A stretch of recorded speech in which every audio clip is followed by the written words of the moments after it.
हं. नमस्कार, मी शाश्वत श्रीहरी जोशी, इयत्ता 5वी. या 7 टॅनग्राम्स तुकड्यांपासून मी तुम्हाला विविध आकार बनवून दाखवणार आहे. पहिला चौकोन, दुसरा त्रिकोण,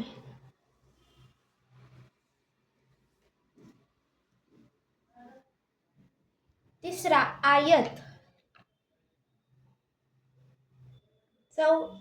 समलंब चौकोनाचे 2 प्रकार, पहिला आणि दुसरा.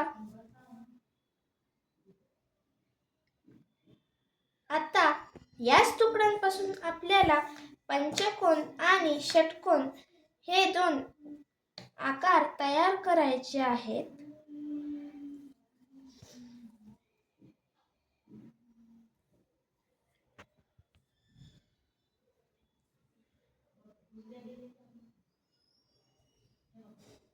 हा झाला पंचकोन.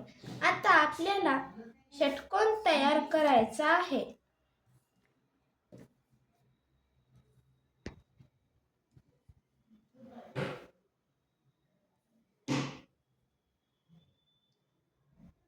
हा आहे षटकोन.